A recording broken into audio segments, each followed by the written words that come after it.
Hello everyone, welcome to today's video. I'm sure that if you have clicked on this, that you are having issues with time zone changes when using the JSON module. So let me just create a set variable block here, and I'm just going to set the current time to now. So when you click on this and run the module, you can see that the output time is the same as my time, which is Eastern time. However, when we hover over it, you can actually see that it is outputting it in Zulu time. So first, what we have to do is when we create our JSON, you need to make sure you have the correct data structure. So this doesn't matter, you can have as many fields as you want, but when we come over to edit, you need to make sure that you have it set to text. This is very important. If you set it to date, no matter what you do with formatting, it will always convert it back into Zulu time.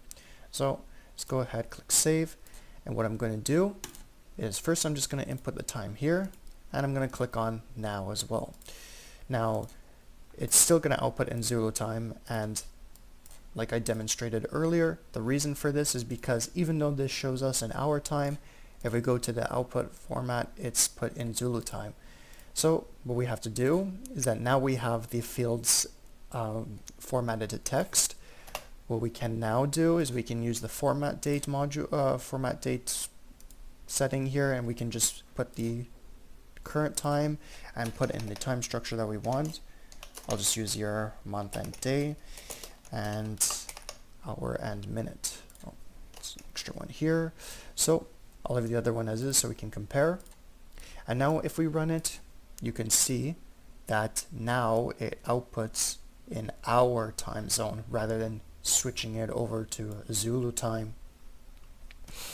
So why don't we actually go ahead and test this on a calendar module. So I'm going to use Google Calendar. I'm going to fill out the time slots here. I have a couple examples on my calendar that will show up as busy slots. So I'll just put from 9 o'clock all the way to 5 o'clock. And I gotta add a calendar here. I will see once I fill this out. Alright, so now that we have this filled out, I'm gonna go ahead and run this module. Now what we need to do is I'm gonna click on the iterator. This is basically, since everything's locked in an array, I'll be able to get all of the data within it.